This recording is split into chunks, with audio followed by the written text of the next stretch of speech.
Hi guys, welcome back to my YouTube channel. ಇವತ್ತು 55th question ಇದೆ, ನಾವು continue ಮಾಡೋಣ. ಸಾರಿ, ಕ್ವಶನ್ ಅಲ್ಲ, ಪಾಯಿಂಟ್ಸು, ಇಂಪಾರ್ಟೆಂಟ್ ಪಾಯಿಂಟ್ಸ್ ಡಿಸ್ಕಸ್ ಮಾಡ್ತೀವಿ ಅಂತ ಹೇಳಿದ್ವಿ. ಇನ್ನು 424ವರೆಗೂ ಮಾಡಿದ್ವಿ ಅಂದರೆ ನಮ್ಮದು ಕರ್ನಾಟಕ ಇತಿಹಾಸ ಮುಗಿಯುತ್ತೆ. ನೆಕ್ಸ್ಟ್ ಇಂಡಿಯನ್ ಹಿಸ್ಟ್ರಿಗೆ ಹೋಗೋಣ. ಈಗ ಫಸ್ಟು 55th ಪಾಯಿಂಟಲ್ಲಿ ಏನಿದೆ ನೋಡೋಣ. ಅಬ್ಬೆ ಫಾಲ್ಸ್ ಇರುವ ಜಿಲ್ಲೆ ಕೊಡಗು. ಮತ್ತು ನಮಗೆ ಅಬ್ಬೆ ಫಾಲ್ಸು ಕೊಡಗಲ್ಲಿದೆ, ಜೋಗ್ ಫಾಲ್ಸು ಶಿವಮೊಗ್ಗದಲ್ಲಿದೆ ಅಂತ. ಹಾಗೆ ನೆಕ್ಸ್ಟು ಅದು ನೋಡ್ಕೊಳ್ರಿ. ಅತಿ ಬಿಸಿಲಿನ ತಾಪ ಇರುವ ಜಿಲ್ಲೆ ರಾಯಚೂರು. ಇವಾಗ ಇದು ಟೋಟಲ್ ಓವರಾಲ್ ಹೇಳ್ತಿರೋದು.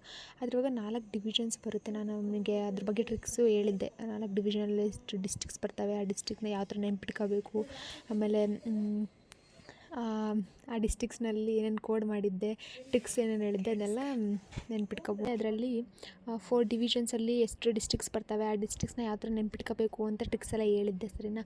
ಅದು ವೀಡಿಯೋ ನೋಡಿರಿ, ನೆನ್ಪಿಟ್ಕೊಳ್ಳೋಕ್ಕೆ ಹೆಲ್ಪ್ ಆಗುತ್ತೆ. ಎಲ್ಲ ಕಾಂಪಿಟೇಟಿವ್ ಎಕ್ಸಾಮ್ಸಲ್ಲೂ ಡಿವಿಷನ್ ಬಗ್ಗೆ ಒಂದಲ್ಲ ಒಂದು ಕ್ವಶನ್ ಇದ್ದೇ ಇರುತ್ತೆ. ಅದೇ ರೀತಿ ಇವಾಗ ಡಿವಿಷನಲ್ಲಿ ಇವಾಗ ಬೆಂಗಳೂರು ಡಿವಿಷನಲ್ಲಿ ಎಲ್ಲಿ ಜಾಸ್ತಿ ಮಳೆ ಬೀಳುತ್ತೆ, ಎಲ್ಲಿ ಕಮ್ಮಿ ಬೀಳುತ್ತೆ, ಎಲ್ಲಿ ಜಾಸ್ತಿ ಟೆಂಪ್ರೇಚರ್ ಇರುತ್ತೆ, ಅದೆಲ್ಲ ಇದೆ. ಅದನ್ನು ನೆಕ್ಸ್ಟ್ ವೀಡಿಯೋಲಿ ಮಾಡ್ತೀನಿ, ಯಾವ್ಯಾವ ಡಿವಿಷನಲ್ಲಿ ಏನೇನು ಇಂಪಾರ್ಟೆಂಟ್ ಅಂತ. ಈಗ ಈ ವಿಡಿಯೋನಲ್ಲಿ ನಾವು ಓವರಾಲ್ ಕರ್ನಾಟಕದಲ್ಲೇ ಜಾಸ್ತಿ ಟೆಂಪ್ರೇಚರ್ ಎಲ್ಲಿರುತ್ತೆ ಅಂದರೆ ಅದು ರಾಯಚೂರಲ್ಲಿ, ಅದು ನೆನ್ಪಿಟ್ಕೊಳ್ರಿ.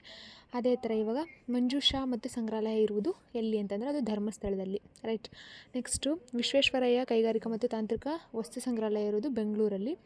ನೆಕ್ಸ್ಟ್ ಫಸ್ಟು ವಿಶ್ವೇಶ್ವರಯ್ಯ ಅವರು 1922ನಲ್ಲಿ ಒಂದು ಐರನ್ ಆ್ಯಂಡ್ ಸ್ಟೀಲ್ ಇಂಡಸ್ಟ್ರೀಸ್ನ ಸ್ಟಾರ್ಟ್ ಮಾಡ್ತಾರೆ, ಅದು ಭದ್ರಾವತಿಲಿ. ಅದು ನೆನ್ಪಿಟ್ಕೊಳ್ರಿ, ಅದು ಇಂಪಾರ್ಟೆಂಟ್, ಅದು ಎಷ್ಟೋ ಸಲ ಕೇಳಿದ್ದಾರೆ.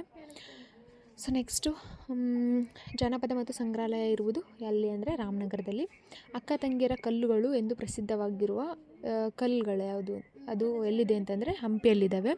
ನೆಕ್ಸ್ಟು ಕರ್ನಾಟಕದ ಪಶ್ಚಿಮ ತೀರಕ್ಕೆ ಇರುವ ಹೆಸರು ಕೊಂಕಣ ತೀರ. ಪಶ್ಚಿಮ ತೀರನ ಕೊಂಕಣ ತೀರ ಅಂತ ಹೇಳ್ತೀವಿ.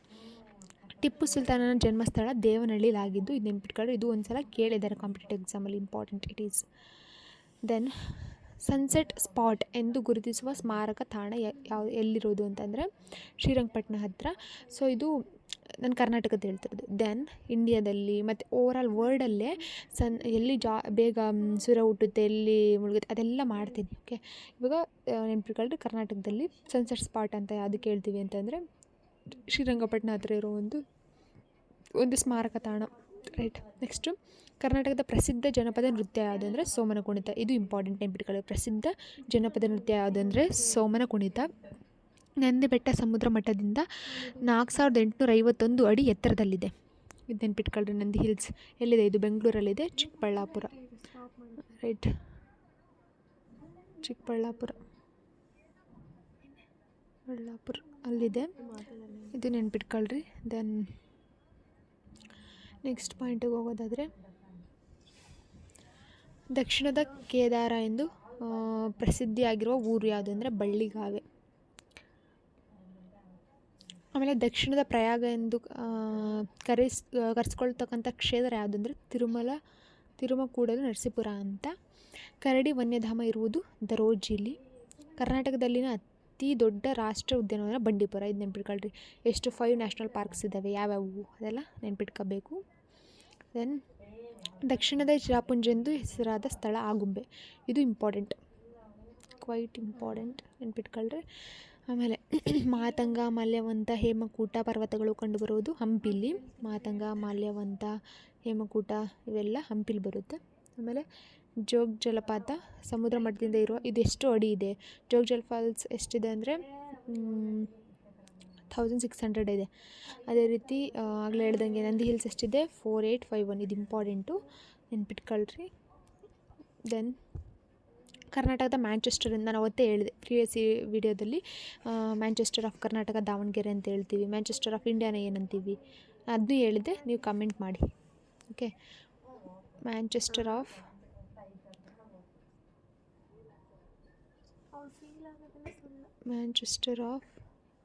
ಇಂಡಿಯಾ ಏನು ಅಂತ ಕಮೆಂಟ್ ಮಾಡಿ ಎಲ್ಲರೂ. ಅದಾದಮೇಲೆ ನೆಕ್ಸ್ಟು ಶಾಖೋತ್ಪನ್ನ ವಿದ್ಯುತ್ ಘಟಕ ಎಲ್ಲಿದೆ ಅಂತಂದರೆ ಅದು ರಾಯಚೂರಲ್ಲಿದೆ. ಸೊ ಫಸ್ಟು ಎಲೆಕ್ಟ್ರಿಸಿಟಿ ಎಲ್ಲಿ ಪ್ರೊಡ್ಯೂಸ್ ಮಾಡಿದ್ದು ಅಂತಂದರೆ ಅದು ಬೆಂಗಳೂರಲ್ಲಿ. ಅದು ಎಲ್ಲಿ ಅಂದರೆ ಶಿವನ ಸಮುದ್ರದಲ್ಲಿ, ರೈಟ್. ಶಿವನ ಸಮುದ್ರ. ಆಮೇಲೆ ಇದಾದಮೇಲೆ ವಿಜಯನಗರ ಉಕ್ಕಿನ ಕಾರ್ಖಾನೆ ಇರುವುದು ಎಲ್ಲಿ ಅಂದರೆ ಬಳ್ಳಾರಿಯ ತೋರಣಗಲ್ಲಲ್ಲಿ. ಕರ್ನಾಟಕದ ಮಿನಿ ಟಿಬೆಟ್ ಅಂತ ಯಾವುದನ್ನು ಹೇಳ್ತೀವಿ ಅಂದರೆ ಬೈಲುಕುಪ್ಪೆ, ಅದು ಮೈಸೂರಲ್ಲಿದೆ. ಕರ್ನಾಟಕದಲ್ಲಿ ಮೊಸಳೆ ಧಾಮ ಇರೋದು ದಾಂಡೇಲಿ, ಇದು ನೆನ್ಪಿಟ್ಕೊಳ್ರಿ. It's famous place right for tourism. ಹಿಂದಿ ಲಿಟ್ಲ್ ಇಂಗ್ಲೆಂಡ್ ಅಂತ ಹಿಂದೆ ಕರೆಯಲಾಗ್ತಿತ್ತು. ಯಾವುದನ್ನ ಅಂದರೆ KGFನ ಲಿಟಲ್ ಇಂಗ್ಲೆಂಡ್. ನೆಕ್ಸ್ಟ್ ಇನ್ನೊಂದು ಲಿಟಲ್ ಸ್ವಿಟ್ಜರ್ಲ್ಯಾಂಡ್ ಅಂತ ಕರೀತಾರೆ. ಯಾವುದನ್ನು ಅಂದರೆ ತಮಿಳ್ನಾಡಲ್ಲಿ ಅದೊಂದು ಇದೆ, ಅದು ಪ್ರದೇಶ, ಅದನ್ನು ಲಿಟಲ್ ಸ್ವಿಟ್ಜರ್ಲ್ಯಾಂಡ್ ಅಂತೀವಿ. ಕಮೆಂಟ್ ಮಾಡಿ ನಿಮ್ಗೇನಾದರೂ ಗೊತ್ತಿದ್ದರೆ ಲಿಟಲ್ ಸ್ವಿಟ್ಜರ್ಲ್ಯಾಂಡ್ ಅಂತ ಯಾವುದನ್ನು ಹೇಳ್ತೀವಿ ಅಂತ ಕಮೆಂಟ್ ಮಾಡಿ ಎಲ್ಲರೂ. ಅದಾದಮೇಲೆ ಕರ್ನಾಟಕದ ಹೆಬ್ಬಾಗಿಲು ಎಂದು ಕರೆಯಲ್ಪಡೋದು ನವಮಂಗಳೂರು, ಇದು ಇಂಪಾರ್ಟೆಂಟು, ನೆನ್ಪಿಟ್ಕೊಳ್ರಿ. ಅದಾದಮೇಲೆ ಕರ್ನಾಟಕದಲ್ಲಿ ವಿದ್ಯುತ್ ಶಕ್ತಿ ಉತ್ಪಾದನೆಯಾದಾಗ ಅದನ್ನು ಮೊಟ್ಟ ಮೊದಲ ಬಾರಿಗೆ ಸರಬರಾಜು ಮಾಡಿದ್ದು KGF ಚಿನ್ನಗಣಿಗಳಲ್ಲಿ. ನೆಕ್ಸ್ಟು ಇದು ಕಾಣಿಸಿಲ್ಲ, ಸೊ ನೋಡ್ಕೊಳ್ಳಿ. ಏಷ್ಯಾದ ಸಿಲಿಕಾನ್ ವ್ಯಾಲಿ ಎಂಬ ಹೆಸರು ಈ ನಗರಕ್ಕಿದೆ, ಸಿಲಿಕಾನ್ ವ್ಯಾಲಿ, ಆಯಿತಾ. ಮತ್ತು ನಾನು ಅವತ್ತೇ ಹೇಳಿದೆ ಬೆಂಗಳೂರಿಗೆ ಜಾಸ್ತಿ ನೇಮ್ಸ್ ಇದೆ, ಆಯಿತಾ. ಅದನ್ನೆಲ್ಲ ನೆನ್ಪಿಟ್ಕೊಳ್ರಿ. ಅದು ಆಲ್ಮೋಸ್ಟ್ ಗೊತ್ತಾಗುತ್ತೆ ಏನೇ ಕೇಳಿದ್ರು ಅದ್ರ ಮೇಲೆ. ಕರ್ನಾಟಕದ ಪಂಜಾಬ್ ಎಂದು ಕರೆಯಲ್ಪಡುವ ಜಿಲ್ಲೆ, ಕರ್ನಾಟಕದ ಪಂಜಾಬ್ ಅಂತ ಬಿಜಾಪುರನ ಕರಿತೀವಿ. ಜೈನರ ಕಾಶಿ ಎಂದು ಕರ್ನಾಟಕದಲ್ಲಿ ಹೆಸರಾದ ಊರು ಯಾವುದು ಅಂದರೆ ಮೂಡಬಿದ್ರೆ. ಇದು ಮೂಡಬಿದ್ರೆ ಇನ್ನೊಂದು ಫೇಮಸ್, ಅದೇನಂತ ಹೇಳ್ತೀನಿ ನೋಡಿರಿ. 1000 ಪಿಲ್ಲರ್ಡ್ ಬಸದಿ ಅಂತ ಹೇಳ್ತೀವಿ ಇದನ್ನು, ರೈಟ್. 1000 ಪಿಲ್ಲರ್ಡ್ ಬಸದಿ ಎಲ್ಲಿದೆ ಅಂದರೆ it is located in Moodbidri, ಇದನ್ನು ಕೇಳ್ಬೋದು. ನೆಕ್ಸ್ಟ್ ಮಂಡಗದ್ದೆ ಪಕ್ಷಿಧಾಮ ಇರೋದು ಶಿವಮೊಗ್ಗ ಜಿಲ್ಲೆ. ಇದೆಲ್ಲ ನೆನ್ಪಿಟ್ಕೊಳ್ರಿ. ಪಾರ್ಕು, ನ್ಯಾಷನಲ್ ಪಾರ್ಕ್ಸ್ ಎಲ್ಲೆಲ್ಲಿದ್ದಾವೆ ಅದನ್ನು ಕೇಳ್ತಾರೆ. ನಾಗರಹೊಳೆ ಫಾರ್ ಎಕ್ಸಾಂಪಲ್, ಇವಾಗ ನಾಗರಹೊಳೆ ನ್ಯಾಷನಲ್ ಪಾರ್ಕ್ ಎಲ್ಲಿದೆ ಅಂತ ಕೇಳ್ತಾರೆ. ಅದೆಲ್ಲ ಎಲ್ಲೆಲ್ಲಿದೆ, ಬಂಡೀಪುರಲ್ಲಿದೆ, ಅದು ಕೇಳ್ತಾರೆ. So these are important points need to remember. Next ಕ್ವಶನಿಗೆ ಹೋಗೋಣ. 85ಗೆ ಹೋದರೆ ಕರ್ನಾಟಕವನ್ನು ಆಳಿದ ಮೊದಲ ಅರಸರು ಯಾರಂದರೆ ಕದಂಬರು. ಇದರಲ್ಲಿ ಎಷ್ಟು ಡೈನೆಸ್ಟೀಸ್ ಬರ್ತಾವೆಲ್ಲ ನೋಡ್ಕೋಬೇಕು. ಕದಂಬ, ಗಂಗಾ, ಹೊಯ್ಸಳ ಅದೆಲ್ಲ ನೋಡ್ಕೋಬೇಕು. ಸೊ ನಾನು 2 ವೀಡಿಯೋ ಮಾಡಿದ್ನಲ್ಲ, 2 ಡೈನೆಸ್ಟೀಸಲ್ಲಿ ಬರೋ ಕ್ವಶನ್ಸ್ನೆಲ್ಲ ಸಾಲ್ವ್ ಮಾಡಿದ್ದೀನಿ. ಹೊಯ್ಸಳ ಮತ್ತು ರಾಷ್ಟ್ರಕೂಟಸ್ ಮಾಡಿದ್ದೀನಿ. ನೆಕ್ಸ್ಟು ಅಪ್ಕಮಿಂಗ್ ವೀಡಿಯೋಸಲ್ಲಿ ಎಲ್ಲ ನೋಡೋಣಂತೆ. ಬನವಾಸಿಯಲ್ಲಿರೋ ಪ್ರಸಿದ್ಧ ದೇವಾಲಯ ಯಾವುದು ಅಂದರೆ ಮಧುಕೇಶ್ವರ ದೇವಾಲಯ. The capital city of this Kadamba dynasty ಯಾವುದು ಅಂದರೆ ಬನವಾಸಿ.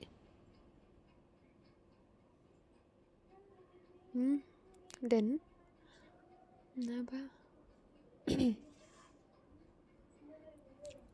ಸಾರಿ ಕದಂಬ ಸಾಮ್ರಾಜ್ಯದ ಸ್ಥಾಪಕ ಮಯೂರವರ್ಮನು ಮೊದಲು ಇವರನ್ನು ಸೋಲಿಸಿ ರಾಜ್ಯ ಸ್ಥಾಪನೆ ಮಾಡಿದನು. ಅದು ಯಾರು ಅಂತಂದರೆ ಕಂಚಿಯ ಪಲ್ಲವರನ್ನು. ಪಲ್ಲವರದ್ದು ಕ್ಯಾಪಿಟಲ್ ಸಿಟಿ ಅದೇ ನೇಮಲ್ಲೇ ಬರುತ್ತೆ, ಬನವಾಸಿ ಕದಂಬರು, ಕಂಚಿಯ ಪಲ್ಲವರು. ಹಂಗೆ ಯಾವ್ದಾದ್ರು ಕ್ಯಾಪಿಟಲ್ ಸಿಟಿ ಕೇಳಿದರೆ ನೇಮ್ ಏನು ಕಲ್ತಿರ್ತೀವೋ ಅದ್ರ ಬೇಸಿಸ್ ಮೇಲೆ ನಾವು ಆನ್ಸರ್ ಮಾಡ್ಬೋದು. ದೆನ್ ಜೈನರ ಗ್ರಂಥ ಚಾವುಂಡರಾಯ ಪುರಾಣ ಬರೆದವರು ಚಾವುಂಡರಾಯ, ಅವ್ರ ನೇಮಲ್ಲೇ ಇದೆ. ಕೋರ್ಸ್ ಹಾಗೆ ಕಂಡುಹಿಡ್ಬೋದು ಚಾವುಂಡರಾಯ ಪುರಾಣ ಬರೆದವರು ಯಾರು ಅಂತ. 57 ಅಡಿ ಎತ್ತರದ ಶ್ರವಣ ಬೆಳಗೋಳ ಗೊಮ್ಮಟೇಶ್ವರ ಮೂರ್ತಿಯನ್ನು ಕೆತ್ತಿದ ಶಿಲ್ಪಿ ಯಾರು ಅಂದರೆ ಅರಿಸ್ಟನೇಮಿ, ನೆನ್ಪಿಟ್ಕೊಳ್ರಿ ಇದನ್ನು. ಇದು 57 ಫೀಟ್ ಇದೆ. ಅದಾದಮೇಲೆ ಇದು ಯಾರು ಕೆತ್ತಿದ್ದು ಅಂದರೆ ಅರಿಸ್ಟನೇಮಿ ಅಂತ. ದಕ್ಷಿಣ ಪಥೇಶ್ವರನೆಂದು ಖ್ಯಾತ ಗಳಿಸಿದ್ದ ಇಮ್ಮಡಿ ಪುಲಿಕೇಶಿ ಆಸ್ಥಾನಕ್ಕೆ ಭೇಟಿ ನೀಡಿದ ಚೀನಾ ದೇಶ ಯಾತ್ರಿಕ ಯಾರು ಅಂದರೆ ಹ್ಯೂನೆತ್ಸಾಂಗ್ ಏನು ಬರೆದಿದ್ದಾನೆ ಅಂದರೆ ಸಿಯುಕಿನ ಬರೆದಿದ್ದಾನೆ. ಇವನು ಚೀನೀಸ್ ರೈಟರ್ ಅಂತ ಹೇಳ್ತೀವಿ. ಅವನು ನಮ್ಮ ದೇಶಕ್ಕೆ ಬಂದು ಇಲ್ಲಿ ಆಗಿನ ಕಾಲದಲ್ಲಿ ಆಡಳಿತ ಯಾವ ಥರ ಇತ್ತು ಅದನ್ನೆಲ್ಲ ಒಂದು ಬುಕ್ಕಲ್ಲಿ ಬರೆದಿದ್ದಾರೆ. ಅದನ್ನು ಸಿಯುಕಿ ಅಂತ ಕೇಳ್ತಾರೆ, ಭಾಳಷ್ಟಿದೆ. ಹ್ಯೂನೆತ್ಸಾಂಗ್ ಸಿಯುಕಿ, ಆಮೇಲೆ ಕಲಹನಸ್ ರಾಜತರಂಗಿಣಿ, ಬಾಣಭಟ್ಟ ಸರ್ಷಚರಿತ, ಈ ಥರ ಇಷ್ಟೊಂದಿದೆ. ಅದೆಲ್ಲ ನೆನ್ಪಿಟ್ಕೋಬೇಕು, ಕೇಳ್ತಾರೆ ಅದು ಕಾಂಪಿಟೇಟಿವ್ ಎಕ್ಸಾಮ್ಸಲ್ಲಿ. ಆಮೇಲೆ ಇದು ದಕ್ಷಿಣ ಪಥೇಶ್ವರ, ಉತ್ತರ ಪಥೇಶ್ವರ, ಆಮೇಲೆ ಇದು ವಾತಾಪಿಕೊಂಡ, ಆಮೇಲೆ ಈ ಥರ ಜಾಸ್ತಿ ಇದ್ದಾವೆ. ಅಂದರೆ ನೇಮಿಂದ ಫೇಮಸ್ ಆಗಿರೋದು, ಅವ್ರಿಗೆ ಬಂದಿರೋ ಬಿರುದು, ಅದ್ರ ಬಗ್ಗೆ ಅದನ್ನೆಲ್ಲ ಕೇಳ್ತಾರೆ, ನೆನ್ಪಿಟ್ಕೊಳ್ರಿ. ಎಲ್ಲೋರದಲ್ಲಿನ ಏಕಕಲ್ಲಿನ ಕೈಲಾಸನಾಥ ದೇವಾಲಯವನ್ನು ನಿರ್ಮಿಸಿದ ರಾಷ್ಟ್ರಕೂಟ ದೊರೆ ಯಾರು ಅಂದರೆ ಫಸ್ಟ್ ಕೃಷ್ಣ. ಆಮೇಲೆ ರಾಜ್ಯದಲ್ಲಿ ಬರಗಾಲ ಬಂದಾಗ ಅದರ ನಿವಾರಣೆಗೆ ಕೊಲ್ಲಾಪುರದ ಮಹಾಲಕ್ಷ್ಮಿಗೆ ಬೆರಳನ್ನೇ ಒಪ್ಪಿಸಿದ ರಾಷ್ಟ್ರಕೂಟ ಅರಸ ಯಾರು ಅಂದರೆ ನೃಪತುಂಗ.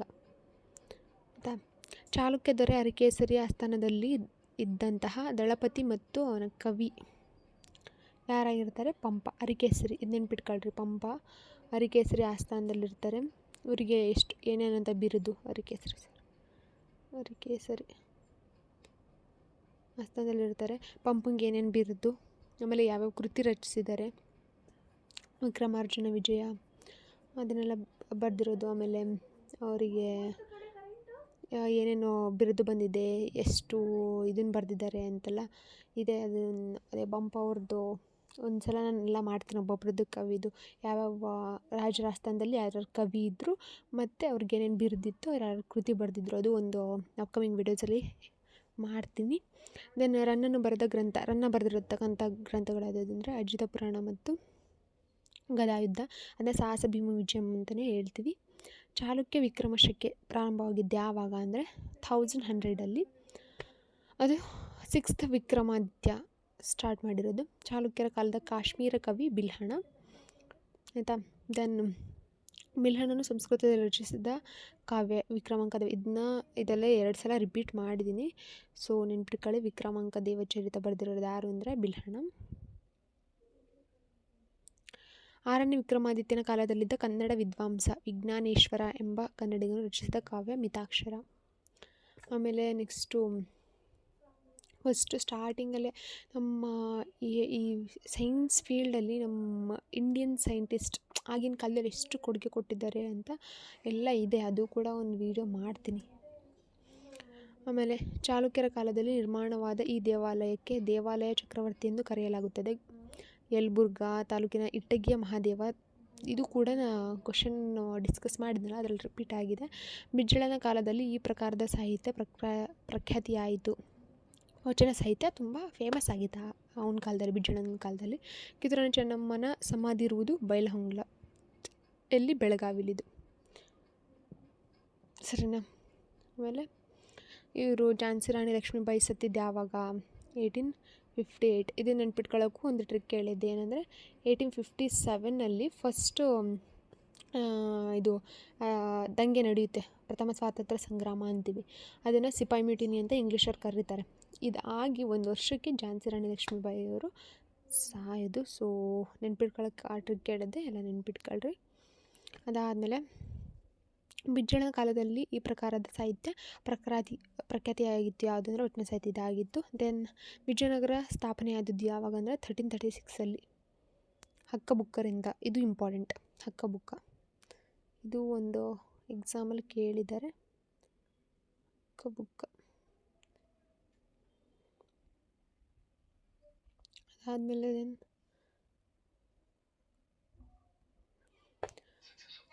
ವಿಜಯನಗರ ಆಯಿತಾ. ವೇದಗಳಿಗೆ ಭಾಷ್ಯವನ್ನು ಬರೆದ ಕನ್ನಡಿಗರು ಸಾಯಣ ಮತ್ತು ಮಾಧವ. ನಾನು ಒಂದು ಪಾಯಿಂಟ್ಸು ಬಿಡ್ದಂಗೆ ಎಲ್ಲದನ್ನೂ ಕವರ್ ಮಾಡ್ಕೊತ ಹೋಗ್ತಿದ್ದೀನಿ ಇಡೀ ಕರ್ನಾಟಕ ಇತಿಹಾಸದಲ್ಲಿ. ಸೊ ಪ್ಲೀಸ್ ನೀಟಾಗಿ ಕೇಳಿಸ್ಕೊಳ್ಳಿ ಆ್ಯಂಡ್ ನೆನ್ಪಿಟ್ಕೊಳ್ಳಿ. ವಿಜಯನಗರ ಸಾಮ್ರಾಜ್ಯವು ಯಾರ ಕಾಲದಲ್ಲಿ ವೈಭವದ ತುದಿಯನ್ನು ಏರಿತ್ತು ಅಂದರೆ ಇದು ಕೇಳ್ತಾರೆ. ಮತ್ತು ವಿಜಯನಗರ ಸಾಮ್ರಾಜ್ಯನ ಗೋಲ್ಡನ್ ಏಜ್ ಅಂತಲೇ ಹೇಳ್ತಾರೆ, ಸುವರ್ಣಯುಗ ಅಂತ ಹೇಳ್ತೀವಿ. ಸರಿ, ಗೋಲ್ಡನ್ ಅಂದೆ, ಸುವರ್ಣಯುಗ ಅಂತ ಯಾವ ಒಂದು ಆಡಳಿತ ಅದನ್ನ ಹೇಳ್ತಾರೆ ಅಂತಂದರೆ ವಿಜಯನಗರ ಸಾಮ್ರಾಜ್ಯನ. ಸೊ ಅದು ನೆನ್ಪಿಟ್ಕೊಳ್ರಿ. ವಿಜಯನಗರ ಸಾಮ್ರಾಜ್ಯದ ಪತನ ಈ ಯುದ್ಧದಿಂದ, ರಕ್ಕಸತಂಗಡಿ ವಾರ್, ತಾಳಿಕೋಟೆ ಕದನ ಅಂತ ಹೇಳ್ತೀವಲ್ಲ, ರಕ್ಕಸತಂಗಡಿ, ಇದರಿಂದ ಆ ಸಾಮ್ರಾಜ್ಯ ಪತನ ಆಗಿದ್ದು. ನೆಕ್ಸ್ಟು ಅಷ್ಟದಿಗ್ಗಜರೆಂಬ ಕವಿಗಳು ಈ ರಾಜನ ಆಸ್ಥಾನದಲ್ಲಿದ್ದರು. ಕೃಷ್ಣದೇವರಾಯ. ವಿಜಯನಗರದ ಅರಸರಿಗೂ ಮತ್ತು ಬಹಮನಿ ರಾಜ್ಯದ ಸುಲ್ತಾನರಿಗೂ ಆಗಾಗ್ಗೆ ಯುದ್ಧ ನಡೆಯಲು ಕಾರಣ ಏನೆಂದರೆ ರಾಯಚೂರು ದೋವಾ ಪ್ರದೇಶ ವಶಪಡಿಸ್ಕೋಬೇಕು ಅನ್ನೋ ಒಂದು ರೀಸನ್ಗೆ ಅವರು ಯಾವಾಗಲೂ ಯುದ್ಧ ಮಾಡ್ತಿರ್ತಾರೆ. ಯಾರ್ಯಾರು? ಬಹಮನಿ ಸುಲ್ತಾನ್ಸ್ ಮತ್ತು ವಿಜಯನಗರ ಅರಸರು ಇಬ್ಬರು ಸೇರಿಕೊಂಡು. ದೆನ್ ಬಹಮನಿ ಸುಲ್ತಾನ 2ನೇ ಇಬ್ರಾಹಿಂ ಸಂಗೀತ ಪ್ರಿಯನಾಗಿದ್ದು ಹಿಂದೂ ಸಂಗೀತವನ್ನು ಮುಸಲ್ಮಾನರಿಗೆ ತಿಳಿಸಲು ಒಂದು ಕಿರುಕೃತಿಯನ್ನು ರಚಿಸಿದ. ಆ ಕೃತಿ ಯಾವುದು ಅಂದರೆ ಕಿತಾಬ್-ಎ-ನವರಸ್. ಇದು ನೆನ್ಪಿಟ್ಕೊಳ್ರಿ, ಇದು ಇಂಪಾರ್ಟೆಂಟು. ಬಿಜಾಪುರದ ಗೋಲ್ ಗುಂಬಜ್ನಲ್ಲಿರುವ ಜಾಗತಿಕ ಅದ್ಭುತ ಪಿಸುಗುಟ್ಟುವ ಮೊಗಸಾಲೆ, ವಿಸ್ಪರಿಂಗ್ ಗ್ಯಾಲರಿ, ಅಂದರೆ 1 ಟೈಮ್ ಹೇಳೋದು 8 ಟೈಮ್ಸ್ ಅದು ಎಕೋ ಕೇಳಿಸುತ್ತೆ, ಅದು ಪಿಸುಗುಟ್ಟುವ ಮೊಗಸಾಲೆ. ಇದು ಫುಲ್ ಫೇಮಸ್, ಅದೊಂಥರ ಅದ್ಭುತ. ಆಮೇಲೆ ಬಿಜಾಪುರದ ಸುಲ್ತಾನರು ಶಿವಾಜಿ ತಂದೆ ಶಹಾಜಿಗೆ ಈ ಪಟವನ್ನು ಜಹಾಂಗೀರಾಗಿ ಕೊಟ್ಟರು, ಅಂದರೆ ಬೆಂಗಳೂರು. ಸೊ ಇದು ಇಷ್ಟು ತನಕ ಹೇಳಿದ್ದೆಲ್ಲ ಇಂಪಾರ್ಟೆಂಟ್ ಪಾಯಿಂಟ್ಸು. ಇದರಲ್ಲೂ ವಿಜಯನಗರ ಫುಲ್ಲು ಕಂಪ್ಲೀಟಾಗಿ ಕವರ್ ಆಗಿದೆ, ಯಾವುದಾದ್ರು ಇಂಪಾರ್ಟೆಂಟ್ ಇದೆಯೋ ಅದು. ಇನ್ನು ಉಳಿದಿದ್ದು ನೆಕ್ಸ್ಟು ಡಿಸ್ಕಸ್ ಮಾಡೋಣ. ಸೊ ಮೂವಿಂಗ್ ಫಾರ್ವರ್ಡ್, ಶಿವಪ್ಪ ನಾಯಕನ ಕಂದಾಯದ ವ್ಯವಸ್ಥೆ ಹೆಸರು ಶಿಸ್ತು ಅಂತ. ಇದು ಫುಲ್ ಫೇಮಸ್ ಆಗಿದ್ದು ಶಿವಪ್ಪನ ಶಿಸ್ತು ಅಂತಲೇ. ಸೊ ಇದಾದಮೇಲೆ ಬೆಂಗಳೂರನ್ನು ಗುತ್ತಿಗೆ ರೂಪದಲ್ಲಿ ಮೊಘಲರಿಂದ ಪಡೆದುಕೊಂಡ ಮೈಸೂರಿನ ಅರಸ ಚಿಕ್ಕದೇವರಾಜ ಒಡೆಯರಾಗಿರ್ತಾರೆ. ತಿರುಮಲಾರ್ಯ, ಸಿಂಗರಾರ್ಯ, ಸಂಚೆ ಹೊನ್ನಮ್ಮ ಮೈಸೂರಿನ ಈ ಅರಸರ ಆಸ್ಥಾನದಲ್ಲಿ ಆಶ್ರಯ ಹೊಂದಿದ್ದರು ಚಿಕ್ಕದೇವರ ಒಡೆಯರು. ಆಮೇಲೆ ಮೈಸೂರಿನಲ್ಲಿ ಮೈಸೂರು ಅರಸರ ಸಮಾಧಿಗಳು ಇರುವುದು ಮಧುವನ. ಸೊ ನೆನ್ಪಿಟ್ಕೊಳ್ಳಿ. ಮೈಸೂರು ಅರಸು ವಂಶಕ್ಕೆ ಪುನಃ ಕೈ ಸೇರಿದ್ದು ಹೀಗೆ: ಟಿಪ್ಪುವನ್ನು ಬ್ರಿಟಿಷರು ಸೋಲಿಸಿ 1799ರಲ್ಲಿ ರಾಜ್ಯನ ಮೈಸೂರು ಅರಸರು ವಂಶಕ್ಕೆ ಕೊಟ್ಟರು. ಯಾವ ಥರ ಸೇರ್ತು ಅನ್ನೋದು ಇದೆ ಇರಲಿ ಪಾಯಿಂಟಲ್ಲಿ. ಮೈಸೂರು ರಾಜ್ಯಕ್ಕೆ ಕರ್ನಾಟಕ ಅಂತ ಪುನರ್ ನಾಮಕರಣ ಆಗಿದ್ದು 1973 ನವೆಂಬರ್ 1. ಎಲ್ಲರೂ ಹೇಳ್ತಾರೆ 1956 ಅಂತ. ಸೊ ಅದು ಕನ್ಫ್ಯೂಸ್ ಆಗುತ್ತೆ. 1973 ನವೆಂಬರ್ 1 ಮೈಸೂರು ರಾಜ್ಯಕ್ಕೆ ಕರ್ನಾಟಕ ಅಂತ ಪುನರ್ ನಾಮಕರಣ ಆಗಿದ್ದು. ವಿಶಾಲ ಮೈಸೂರು ಅಂತ ನಾಮಕರಣ ಆಗಿದ್ದು 1956 ನವೆಂಬರ್ 1. ಇದು common general knowledge that even the child should know about it. ಅದಾದಮೇಲೆ ಮೈಸೂರು ಸಂಸ್ಥಾನಕ್ಕೆ ಕರ್ನಾಟಕ ಎಂದು ನಾಮಕರಣವಾದಾಗ ಮುಖ್ಯಮಂತ್ರಿ ಆಗಿದ್ದರು ಯಾರು ಅಂದರೆ ದೇವರಾಜ ಅರಸ್. ಮೈಸೂರು ಇದು ಕರ್ನಾಟಕ ಅಂತ ಮೈಸೂರು ರಾಜ್ಯಕ್ಕೆ ಯಾವಾಗ ಬಂತು ನೇಮ್ ಅಂದರೆ ಯಾರ ಕಾಲದಲ್ಲಿ ಅಂತಂದರೆ ಆ ಟೈಮಲ್ಲಿ ಮುಖ್ಯಮಂತ್ರಿ ಆಗಿದ್ದವರು ದೇವರಾಜ ಅರಸ್ ಆಗಿರ್ತಾರೆ. ಕನ್ನಡ ಮಾತನಾಡುವ ಜನರು ಇರುವ ಪ್ರದೇಶಗಳನ್ನು ಒಂದೇ ಆಡಳಿತದಡಿ ತರಬೇಕೆಂದು ಮೊದಲು ಸಲಹೆ ಕೊಟ್ಟವರು ಥಾಮಸ್ ಮುನ್ರೋ ಅನ್ನೋರು. ಅವ್ರು ಸಲಹೆ ಕೊಟ್ಟರು. ಯಾರ ಕಾಲದಲ್ಲಾಗಿತ್ತು, ಎಷ್ಟನೇ ಗೇರಲಾಗಿದ್ದು ಅದೆಲ್ಲ ನೆನ್ಪಿಟ್ಕೊಳ್ಳಿ. 1973ನಲ್ಲಿ ಪುನರ್ ನಾಮಕರಣ ಆಗಿದ್ದು. 1956 ವಿಶಾಲ ಮೈಸೂರು ಅಂತ ಬಂದಿದ್ದು. ಆಮೇಲೆ ದೇವರಾಜ ಅರಸ್ ಮುಖ್ಯಮಂತ್ರಿ ಆಗಿದ್ದ ಟೈಮಲ್ಲಿ ಪುನರ್ ನಾಮಕರಣ ಆಗಿದ್ದು. ಈ ಥರ ಸಲಹೆ ಕೊಟ್ಟಿದ್ದಾರೆ ಅಂದರೆ ಥಾಮಸ್ ಮುನ್ರೋ. ಇಷ್ಟು ಪಾಯಿಂಟ್ಸ್ನ ನೆನ್ಪಿಟ್ಕೋಬೇಕು. ಆಮೇಲೆ ಕನ್ನಡ ಸಾಹಿತ್ಯ ಪರಿಷತ್ತು ಪ್ರಾರಂಭವಾಗಿದ್ದು ಯಾವಾಗ ಅಂದರೆ 1915ರಲ್ಲಿ. ಅದು ಯಾರಿಂದ ಅಂದರೆ ಸರ್ ಎಂ ವಿಶ್ವೇಶ್ವರಯ್ಯ ಅವರಿಂದ. ಮೈಸೂರು ವಿಶ್ವವಿದ್ಯಾನಿಲಯದ ಸ್ಥಾಪನೆ ಆಗಿದ್ದು ಯಾವಾಗ ಅಂದರೆ 1916. ಇದು ಹಂಗೆ ಒಂದು ಆರ್ಡ್ರಲ್ಲಿ ನೆನ್ಪಿಟ್ಕೊಂಡು 1915ನಲ್ಲಿ ಕನ್ನಡ ಸಾಹಿತ್ಯ ಪರಿಷತ್ತು ಪ್ರಾರಂಭ ಆದರೆ 1916ನಲ್ಲಿ ಮೈಸೂರು ವಿಶ್ವವಿದ್ಯಾಲಯ ಸ್ಥಾಪನೆ ಆಗಿದ್ದು. ಆಮೇಲೆ ಕನ್ನಡ ಭಾಷೆ ಮೊದಲ ವ್ಯಾಕರಣ, ಇದು ಕೂಡ ಇಂಪಾರ್ಟೆಂಟ್. ಶಬ್ದಮಣಿ ದರ್ಪಣಂ, ಕನ್ನಡ ಭಾಷಾ ಮೊದಲ ವ್ಯಾಕರಣ ಗ್ರಂಥ ಶಬ್ದಮಣಿ ದರ್ಪಣಂ. ಕರ್ನಾಟಕ ಕವಿ ಚೂತವನ ಚೈತ್ರ ಅಂತ ಬಿರುದು ಹೊಂದಿದ್ದು ಲಕ್ಷ್ಮೀಶಂಗೆ, ಕವಿ ಲಕ್ಷ್ಮೀಶ. ಇವರು ಇಲ್ಲೇ ಕಡೂರು ತಾಲೂಕಲ್ಲಿ ಕಡೂರು ತಾಲೂಕಲ್ಲಿ ಜನಿಸಿರೋದು. ಆಮೇಲೆ ಇವ್ರ ಬಗ್ಗೆ ಅಷ್ಟು ಇನ್ಫಾರ್ಮೇಷನ್ ಸಿಕ್ಕಿಲ್ಲ ಲಕ್ಷ್ಮೀಶ ಅವ್ರದ್ದು, ಅಂದರೆ ಅವ್ರ ಡೇಟ್ ಆಫ್ ಬರ್ತ್ ಬಗ್ಗೆ ಅಷ್ಟು ಗೊಂದಲಗಳಿದ್ದಾವೆ. ಬಟ್ ಆದ್ರೂ ಇಷ್ಟು ಅಂತ ಕೊಟ್ಟಿದ್ದಾರೆ ಟೆಕ್ಸ್ಟ್ ಬುಕ್ಕಲ್ಲಿ. ಲಕ್ಷ್ಮೀಶ ಅವರಿಗೆ ಬಿರುದು ಬಂದಿದ್ದು. ಸೊ ನೆನ್ಪಿಟ್ಕೊಳ್ರಿ. ಫಸ್ಟ್ ಗ್ರಂಥ ಶಬ್ದಮಣಿ ದರ್ಪಣ. ದಶಪರ್ವ ಮಹಾಭಾರತ ಅಥವಾ ಕರ್ನಾಟಕ ಭಾರತ ಕಥಾಮಂಜರಿಯನ್ನು ಬರೆದಿರೋರು ಕುಮಾರವ್ಯಾಸ ಆಗಿರ್ತಾರೆ. ಕನ್ನಡ ಸಾಹಿತ್ಯ ಸಮ್ಮೇಳನದ ಅಧ್ಯಕ್ಷತೆಯನ್ನು ವಹಿಸಿದ ಪ್ರಥಮ ಮಹಿಳೆ ಜಯದೇವಿ ತಾಯಿ ಲಿಗಾಡಿ ಅನ್ನೋರು. ಇದು ಮೊದಲ ಮಹಿಳೆ ಜಯದೇವಿ ತಾಯಿ ಲಿಗಾಡಿ. ಕರ್ನಾಟಕದ ಮೊದಲ ಗಣೇಶ ಶಾಸ್ತ್ರಜ್ಞ ಎಂದರೆ ಮಹಾವೀರಾಚಾರ್ಯ. ಸೊ ಎಲ್ಲರೂ ಇದು ಆಪ್ಷನ್ ಕೊಟ್ಟಾಗ ಬೇರೆದಕ್ಕೆ ಆಗ್ತಾರೆ, ಯಾಕಂದರೆ ಇದು ಓದಿರಲ್ಲ. ಈ ಪಾಯಿಂಟ್ ನಾನು ಇದರಲ್ಲಿ ಇನ್ಕ್ಲೂಡ್ ಮಾಡಿರೋದು ತುಂಬ ಹೆಲ್ಪ್ ಆಗುತ್ತೆ ಅನ್ಕೊಂತೀನಿ. ಇದನ್ನು ಕೇಳಿದರೆ ನೆನ್ಪಿಟ್ಕೊಳ್ರಿ, ಮಹಾವೀರಾಚಾರ್ಯ. ಗೋವಿಂದ ಪೈ ಅವರನ್ನು ರಾಷ್ಟ್ರಕವಿ ಎಂದು ಘೋಷಿಸಿದ ಸರ್ಕಾರ ಯಾವುದು ಅಂದರೆ ಮದ್ರಾಸ್ ಸರ್ಕಾರ. ನಮ್ಮ ರಾಷ್ಟ್ರಕವಿಗಳು 3 ಜನ ಇದ್ದಾರೆ ಕನ್ನಡದಲ್ಲಿ, ಕುವೆಂಪು, ಗೋವಿಂದ ಪೈ ಅವರೆಲ್ಲ. ಸೊ ಗೋವಿಂದ ಪೈ ಅವ್ರನ್ನ ರಾಷ್ಟ್ರಕವಿ ಅಂತ ಘೋಷಿಸಿದ್ದು ಮದ್ರಾಸ್ ಸರ್ಕಾರ. 7 ವರ್ಷಗಳಿಂದ ಕದಂಬೋತ್ಸವವನ್ನು ಆಚರಿಸುತ್ತಾ ಬರುತ್ತಿರುವವರು ಕದಂಬರ ರಾಜಧಾನಿ ಬನವಾಸಿಲಿ. ಎಲ್ಲಿ ಬರುತ್ತಿರೋದು, ಎಲ್ಲಿ ನಾವು 7 ವರ್ಷದಿಂದ ಕದಂಬೋತ್ಸವನ ಆಚರಿಸ್ತಿರೋದು ಅಂದರೆ ಬನವಾಸಿಲಿ. ದೆನ್ ಕದಂಬೋತ್ಸವ ಕನ್ನಡ ಸಾಹಿತಿಗಳಿಗೆ ನೀಡಲಾಗುತ್ತಿರುವ ಅತ್ಯುನ್ನತ ಪ್ರಶಸ್ತಿ ಯಾವುದು ಅಂದರೆ ಪಂಪ ಪ್ರಶಸ್ತಿ. ಹಂಪಿ ವಿಶ್ವವಿದ್ಯಾನಿಲಯದಿಂದ ಕನ್ನಡಿಗರಿಗೆ ನೀಡಲಾಗುತ್ತಿರುವ ಅತ್ಯುನ್ನತ ಪ್ರಶಸ್ತಿ ಯಾವುದು ಅಂದರೆ ನಾಡೋಜ. ಇದು ಇಂಪಾರ್ಟೆಂಟ್, ಹಂಪಿ ವಿಶ್ವವಿದ್ಯಾನಿಲಯದಿಂದ ಕೊಡ್ತಿರೋದು. ದಿ ಲಾಂಗ್ ಲೈಸೆನ್ಸ್ ಎಂಬ ಕಾದಂಬರಿ ಬರೆದವರು ಯಾರು ಅಂದರೆ ಶಶಿ ದೇಶಪಾಂಡೆ ಅನ್ನೋರು. ಮಧ್ವಾಚಾರ್ಯರು ಉಡುಪಿಯಲ್ಲಿ ಸ್ಥಾಪಿಸಿದ ಮಠಗಳ ಸಂಖ್ಯೆ. ಮಧ್ವಾಚಾರ್ಯರು 8 ಮಠನ ಸ್ಥಾಪಿಸ್ತಾರೆ ಇಲ್ಲಿ ಉಡುಪಿಲಿ. ಆಮೇಲೆ ಕಲ್ಯಾಣರ ಚಾಳುಕ್ಯರ ಕಾಲದಲ್ಲಿ ಜಾತಕ ತಿಲಕ ಎನ್ನುವ ಜ್ಯೋತಿಷ್ಯದ ಪ್ರಥಮ ಕೃತಿಯನ್ನು ರಚಿಸಿದ್ದರು ಶ್ರೀಧರಾಚಾರ್ಯರು. ಪ್ರಥಮ ಬಾರಿಗೆ ಕೇಂದ್ರ ಸಾಹಿತ್ಯ ಅಕಾಡೆಮಿ ಪ್ರಶಸ್ತಿ ಪಡೆದ ಕನ್ನಡ ಸಾಹಿತಿ ಕುವೆಂಪು. ಕೇಂದ್ರ ಸಾಹಿತ್ಯ ಅಕಾಡೆಮಿ ಪ್ರಶಸ್ತಿ ಪಡೆದವರು ಕುವೆಂಪು. ಪ್ರಥಮ ಸಾಂಗತ್ಯ ಕೃತಿ ಸೊಬಗಿನ ಸೋನೆ ಎಂಬ ಕಾವ್ಯ ಕರ್ತೃ ಯಾರು ಅಂದರೆ ದೇವರಾಜ. ಸೊಬಗಿನ ಸೋನೆ ಬರೆದರು ಯಾರು? ದೇವರಾಜ ಅನ್ನೋರು. ದಾದಾ ಸಾಹೇಬ್ ಫಾಲ್ಕೆ ಪ್ರಶಸ್ತಿ ಪಡೆದ ಮೊದಲ ಕನ್ನಡಿಗರೆಂದರೆ ವಿ ಶಾಂತರಾಮ್. ಮಲ್ಲಾಡಿಹಳ್ಳಿಯ ರಾಘವೇಂದ್ರ ಸ್ವಾಮಿಯ ಕಾವ್ಯನಾಮ ತಿರುಕ ಅನ್ನೋದಾಗಿದೆ. ಅದಾದಮೇಲೆ ಕರ್ನಾಟಕದಲ್ಲಿ ಬ್ರಿಟಿಷರ ವಿರುದ್ಧ ಸ್ವಾತಂತ್ರ್ಯಕ್ಕಾಗಿ ಹೋರಾಡಿದ ಮೊದಲಿಗರೆಂದರೆ ಕಿತ್ತೂರು ರಾಣಿ ಚೆನ್ನಮ್ಮ. ಓಕೆ, ಕರ್ನಾಟಕದಲ್ಲಿ ಬ್ರಿಟಿಷ್ ವಿರುದ್ಧ ಫಸ್ಟ್ ಯಾರು ಹೋರಾಟ ಮಾಡ್ತಾರೆ ಅಂದರೆ ಕಿತ್ತೂರು ರಾಣಿ ಚೆನ್ನಮ್ಮ. ಅವ್ರ ಹೆಣ್ಮಕ್ಳಾಗಿರೋದು ಇಲ್ಲಿ ಗಮನಿಸಬೇಕು. ದೆನ್ ಕರ್ನಾಟಕದಲ್ಲಿ ಲಭ್ಯವಿರುವ ಅತಿ ಪ್ರಾಚೀನ ಆಯುರ್ವೇದ ಯಾವುದು ಅಂದರೆ ಕರ್ನಾಟಕ ಕಲ್ಯಾಣ ಕಾರಕ ಅನ್ನೋದು. ಸೊ ನೆಕ್ಸ್ಟು ಮೂವಿಂಗ್ ಫಾರ್ವರ್ಡ್, ಕರ್ನಾಟಕದ ಕೇಸರಿ ಎನ್ನುವ ಹೆಸರನ್ನು ಹೊಂದಿದವರು ಯಾರು ಅಂದರೆ ಗಂಗಾಧರರಾವ್ ದೇಶಪಾಂಡೆ.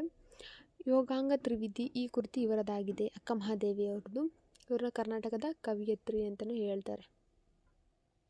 ಇದು ನೆನ್ಪಿಟ್ಕೊಳ್ರಿ, ಮೊದಲ ಕವಿಯತ್ರಿ. ಅದಾದಮೇಲೆ ದಾನ ಚಿಂತಾಮಣಿ ಎಂದೇ ಖ್ಯಾತಳಾಗಿದ್ದ ಅತ್ತಿಮಬ್ಬೆ ಈ ಧಾರ್ಮಿಕ ಕೃತಿಯನ್ನು ಸಾವಿರಾರು ಪ್ರತಿ ಮಾಡಿಸಿ ದಾನ ಮಾಡಿದ್ಲು. ಅದು ಪಂಪನ ಆದಿಪುರಾಣ. ಸೊ ಇದು ನೆನ್ಪಿಟ್ಕೊಳ್ರಿ, ದಾನ ಚಿಂತಾಮಣಿ ಅಂತ ಅತ್ತಿಮಬ್ಬೆನ ಹೇಳಿದ್ರೆ. ಇನ್ನು ಬೇಕಾದಷ್ಟಿದೆ. ದ ರಾ ಬೇಂದ್ರೆ ಅವ್ರನ್ನ ಏನು ಹೇಳ್ತಾರೆ, ಇದು ತುಂಬ ಕವಿಗಳದ್ದು ಅವರವರು ಫೇಮಸ್ ಬಿರುದುಗಳಿದೆ. ಅದನ್ನು ಕೂಡ ಒಂದು ಶಾರ್ಟ್ ವಿಡಿಯೋ ಥರ ಮಾಡಿ ಹಾಕ್ತೀನಿ, ನಿಮಗೆ ಹೆಲ್ಪ್ ಆಗುತ್ತೆ. ಇದಾದಮೇಲೆ ನವರಸ ಉತ್ಸವ ಕರ್ನಾಟಕದ ಈ ಜಿಲ್ಲೆಯಲ್ಲಿ ನಡೆಯುತ್ತದೆ, ಬಿಜಾಪುರ ಜಿಲ್ಲೆ ಅಂತ ಹೇಳ್ತೀವಿ. ಇದಾದಮೇಲೆ ಈ ಕನ್ನಡ ಸಾಹಿತ್ಯ ಸಮ್ಮೇಳನದಲ್ಲಿ ಕಮಲಾ ಹಂಪನ ಸಮ್ಮೇಳನದ ಅಧ್ಯಕ್ಷರಾಗಿದ್ದರು. 2003 ಮೂಡಬಿದ್ರೆಯಲ್ಲಿ ಆಗಿರ್ತಾರೆ. ಸೊ ನಾನು ಆಗಲೇ ಹೇಳಿದೆ, ಮೂಡಬಿದ್ರೆ ಏನಕ್ಕೆ ಫೇಮಸ್ಸು, ಮೂಡಬಿದ್ರೆ 1000 ಪಿಲ್ಲರ್ಡ್ ಬಸದಿಗೆ ಫೇಮಸ್ಸು. ಇದು ಇಂಪಾರ್ಟೆಂಟು, ನೆನ್ಪಿಟ್ಕೊಳ್ರಿ. ಇದಾದಮೇಲೆ ಮ್ಯಾಗಸೆ ಪ್ರಶಸ್ತಿ ಪಡೆದ ಕನ್ನಡದ ಒಬ್ಬ ಮಹಿಳೆ ಅಂದರೆ ಕಮಲಾದೇವಿ ಚಟ್ಟೋಪಾಧ್ಯಾಯ. ಮ್ಯಾಗಸೆ ಪ್ರಶಸ್ತಿ ಬಂದಿರುವಂಥ ಒಬ್ಬ ಕನ್ನಡದ ಮಹಿಳೆ ಇವರು, ಕಮಲಾದೇವಿ ಚಟ್ಟೋಪಾಧ್ಯಾಯ. ಆಮೇಲೆ ಚೆಲುವ ಕನ್ನಡ ನಾಡಿನ ಸೌಂದರ್ಯವನ್ನು ಕಣ್ಣುಗಳಿಂದ ಕುಡಿಯ ಬನ್ನಿರಿ ಎಂದು ಉದ್ಗಾರ ಮಾಡಿದ ಕವಿ ಯಾರು ಅಂದರೆ ಸಾಲಿ ರಾಮಚಂದ್ರ ಅನ್ನೋರು. ದೆನ್ ಸಾಧುಂಗೆ ಸಾಧು, ಮಾಧುರ್ಯಂಗೆ ಮಾಧುರ್ಯ ಇದು ತ್ರಿಪದಿಯಲ್ಲಿರುವ ಬಾದಾಮಿಯ ಪ್ರಸಿದ್ಧ ಶಾಸನ. ಇದರ ಕಾಲ ಕ್ರಿಸ್ತಶಕ 7ನೇ ಶತಮಾನ. ಸೊ ಇದು ಬರ್ದಿರೋ ಅಂಥ ಕವಿ ಹೆಸರೇನು ನನಗೆ ಕಮೆಂಟ್ ಮಾಡಿ. ಇದಾದಮೇಲೆ ನುಡಿ ಹಬ್ಬ ಎಂಬ ಹೆಸರಿನಲ್ಲಿ ಈ ವಿಶ್ವವಿದ್ಯಾನಿಲಯ ಘಟಿಕೋತ್ಸವ ನಡೆಯುತ್ತಿದೆ. ಅದು ಹಂಪಿ ವಿಶ್ವವಿದ್ಯಾನಿಲಯದಲ್ಲಿದು. ಗದ್ಯ ಪದ್ಯ ಮಿಶ್ರಿತ ಕಾವ್ಯ ಇದಾಗಿದೆ. ಚಂಪು ಕಾವ್ಯ, ಗದ್ಯ ಪದ್ಯ 2 ಮಿಶ್ರಿತ ಆಗಿರುವಂಥದ್ದು. ನೆಕ್ಸ್ಟ್ ಕರ್ನಾಟಕ ಜನಪದ ಟ್ರಸ್ಟನ್ನು ಸ್ಥಾಪಿಸಿದವರು ಯಾರು ಅಂದರೆ H.L. ನಾಗೇಗೌಡರು. ಇದು ಕ್ವೈಟ್ ಇಂಪಾರ್ಟೆಂಟ್. ದೆನ್ 1915 ಪ್ರಕಟವಾದ A history of canaries literature ಎಂಬುದು ಇಂಗ್ಲೀಷ್ನಲ್ಲಿ ರಚಿತವಾದ ಮೊದಲ ಕನ್ನಡ ಸಾಹಿತ್ಯ ಚರಿತ್ರೆ. ಇದರ ಲೇಖಕರು E.P. ರೈಸ್ ಅನ್ನೋರು. ಸೊ ದೆನ್ ರಜತೋತ್ಸವ ಆಚರಿಸಿದ ಕನ್ನಡದ ಮೊದಲ ವಾಕ್ಚಿತ್ರ ಯಾವುದು ಅಂದರೆ ಸತ್ಯ ಹರಿಶ್ಚಂದ್ರ. ರಜತೋತ್ಸವನ ಆಚರಿಸಿದ ಫಸ್ಟ್ ಫಿಲ್ಮು ವಾಕ್ಚಿತ್ರ ಯಾವುದಂದರೆ ಸತ್ಯ ಹರಿಶ್ಚಂದ್ರ. ಪಂಪ ಮಹಾಕವಿಯ ಕಾಲದಲ್ಲಿ ಇದ್ದ ಕನ್ನಡದ ಕವಿಯತ್ರಿ ಯಾರು ಅಂದರೆ ಕಂತಿ. ಅಂದರೆ ಪಂಪ ಅವನ ಟೈಮಲ್ಲೇ ಕನ್ನಡದ ಕವಿಯತ್ರಿ ಯಾರಿದ್ರು ಅಂದರೆ ದಟ್ ಈಸ್ ಕಂತಿ.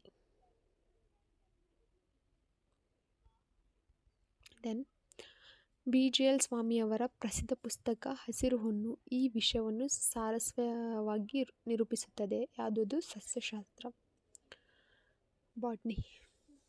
ಕರ್ನಾಟಕದಲ್ಲಿರುವ ಒಟ್ಟು ವಿಶ್ವವಿದ್ಯಾಲಯ 33 ಇದ್ದಾವೆ.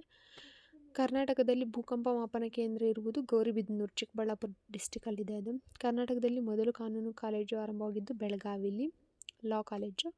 Then national dairy research institute ಇರುವುದು ಬೆಂಗಳೂರಲ್ಲಿ. National dairy research institute research ಬಗ್ಗೆ ಏನೇ ಬರಲಿ ಎಲ್ಲಿ ಫೇಮಸ್ ಆಗಿದೆ, ಎಲ್ಲಿ ಜಾಸ್ತಿ ಇರೋದು ಅಂತಂದರೆ ದಟ್ಸ್ ಬೆಂಗಳೂರು.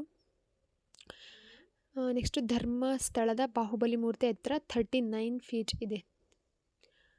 ಅದಾದಮೇಲೆ ದೆನ್ ಕೃಷ್ಣರಾಜಸಾಗರ ಜಲಾಶಯ ನಿರ್ಮಾಣದ ರೂವಾರಿ ಸರ್ ವಿಶ್ವೇಶ್ವರಯ್ಯ ಅವರು ತಗೊಂಡಿದ್ರು. ಆಮೇಲೆ ಲಾಡಾಖಾನ್ ದೇವಾಲಯ ಇರೋದು ಐಹೊಳೆಲಿ. ಆಮೇಲೆ ಒಂದೇ ಕಂಬದಲ್ಲಿ ಸಪ್ತ ಸ್ವರಗಳು ಹೊರಡುವ ಶಿಲಾಕಂಬ ಇರೋದು ಹಂಪಿಯ ವಿಜಯ ವಿಠ್ಠಲ ದೇವಸ್ಥಾನದಲ್ಲಿ. ಕರ್ನಾಟಕದ ಈ ಸ್ಥಳದಲ್ಲಿ ಮಿಲಿಟರಿ ಮಹಾದೇವ ದೇವಾಲಯ ಇದೆ, ಅದು ಬೆಳಗಾವಿಲಿ. ದಕ್ಷಿಣ ಭಾರತದ ಈ ದೇವಾಲಯನ ವಾಸ್ತುಶಿಲ್ಪದ ತೊಟ್ಟಿಲು ಅಂತ ಹೇಳ್ತಾರೆ. ಇದು ನೆನ್ಪಿಟ್ಕೊಳ್ರಿ, ವಾಸ್ತುಶಿಲ್ಪದ ತೊಟ್ಟಿಲು ಅಂತ ಐಹೊಳೆನ ಹೇಳ್ತಾರೆ. ಬಾದಾಮಿಯ ಗುಹಾಂತರ ದೇವಾಲಯಗಳನ್ನು ನಿರ್ಮಿಸತಕ್ಕಂತಹ ಚಾಲುಕ್ಯರ ಅರಸ ಮಂಗಳೇಶ ಅನ್ನೋರು. ದೆನ್ ಖಗೋಳಶಾಸ್ತ್ರದಲ್ಲಿನ ಅತಿ ಪುರಾತನ ಗ್ರಂಥ ಇದಾಗಿದೆ, ಅದಂದರೆ ಆರ್ಯಭಟೀಯ. ರಾಷ್ಟ್ರೀಯ ವೈಮಾನಿಕ ಸಂಶೋಧನಾ ಪ್ರಯೋಗಾಲಯಗಳಿರೋದು ಬೆಂಗಳೂರಲ್ಲಿ ಸೊ ದೆನ್ ಮೂವಿಂಗ್ ಫಾರ್ವರ್ಡ್, ಅಮೇರಿಕಾದ ಪಯೋನಿಯರ್ ಮತ್ತು ಎಕ್ಸ್ಪ್ಲೋರರ್ ನೌಕೆಗಳು ನಿರ್ವಹಿಸಿದ ವಿಶ್ವಕಿರಣ ಪ್ರಯೋಗಗಳ ಪ್ರಧಾನ ಅನ್ವೇಷಕರಾಗಿದ್ದಂತಹ ಕನ್ನಡಿಗ ಇವರಾಗಿದ್ದಾರೆ. ಯಾರು ಅಂದರೆ ಪ್ರೊಫೆಸರ್ UR ರಾವ್ ಅನ್ನೋರು.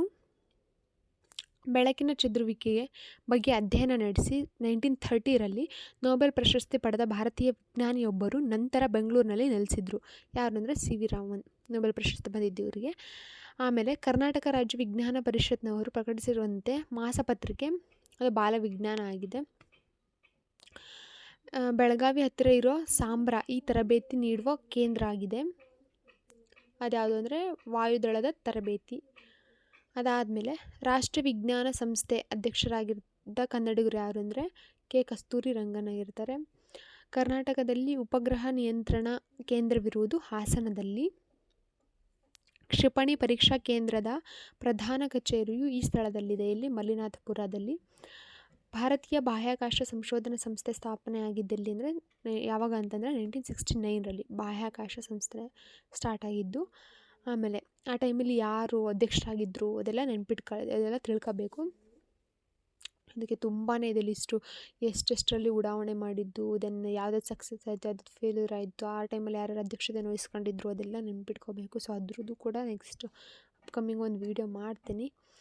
ಆಮೇಲೆ ನೆಹರು ಮತ್ತು ಶಾಂತಿ ಸ್ವರೂಪ್ ಭಟ್ನಾಗರ್ ಪ್ರಶಸ್ತಿ ಗಳಿಸಿದ್ದ ಪ್ರಖ್ಯಾತ ಕನ್ನಡಿಗ ವಿಜ್ಞಾನಿ ಯಾರು ಅಂದರೆ ರಾಜಾರಾಮಣ್ಣ.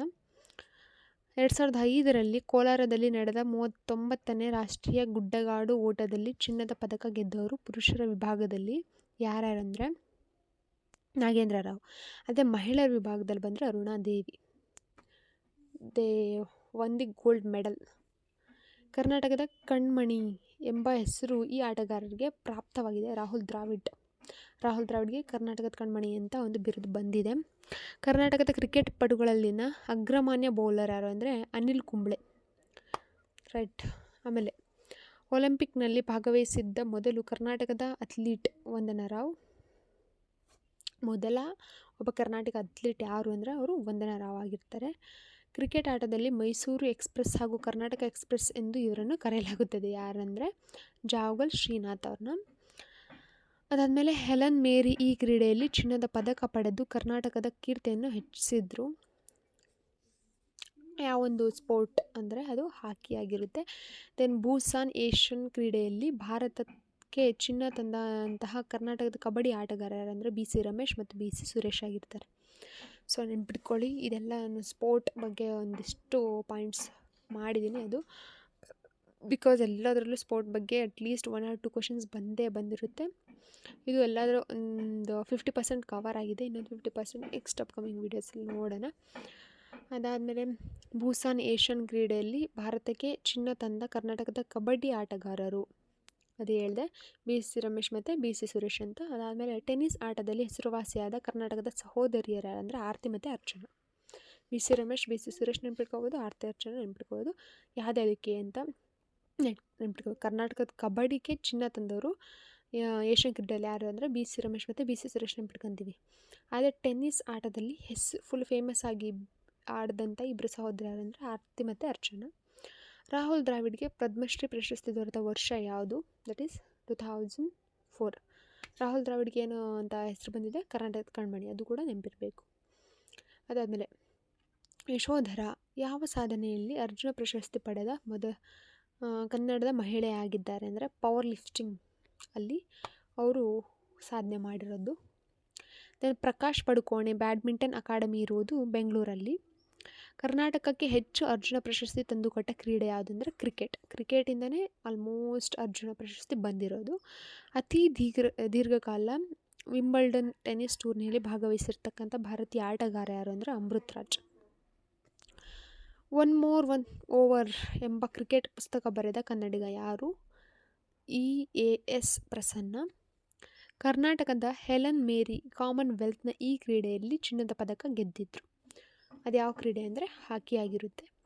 ಮೊಟ್ಟ ಮೊದಲ ಬಾರಿ ಏಷ್ಯನ್ ಕ್ರೀಡೆಯಲ್ಲಿ ಫುಟ್ಬಾಲ್ ಸ್ವರ್ಣ ಗೆದ್ದ ಭಾರತ ತಂಡದಲ್ಲಿನ ಕರ್ನಾಟಕದ ಇಬ್ಬರು ಆಟಗಾರರು ಯಾರು ಅಂದರೆ ಷಣ್ಮುಗಂ ಮತ್ತು ವರದರಾಜ್ ಆಗಿರ್ತಾರೆ. Then all England badminton championship ಗೆದ್ದ ಪ್ರಥಮ ಕರ್ನಾಟಕ ವ್ಯಕ್ತಿ ಯಾರು ಅಂದರೆ Prakash Padukone. So keep it in mind. These are all the important points which we needed to remember for the all competitive examination. So ಇವತ್ತು ಕರ್ನಾಟಕ ಇತಿಹಾಸದಲ್ಲಿ 193 ಕ್ವೆಶನ್ಸ್ ಡಿಸ್ಕಸ್ ಮಾಡಿದ್ದೀವಿ. ಆ್ಯಂಡ್ ಇನ್ನು 424 ಕ್ವೆಶನ್ಸ್ ಅಲ್ವಾ. ಸೊ ಇನ್ನೊಂದು ವೀಡಿಯೋ ಮಾಡಿದರೆ ಕರ್ನಾಟಕ ಹಿಸ್ಟ್ರಿ ಕಂಪ್ಲೀಟಾಗಿ ಆಗುತ್ತೆ. Then we will move forward to Indian history. So until keep watching and do support, do like if you liked my video, and subscribe to my channel. Thank you one and all.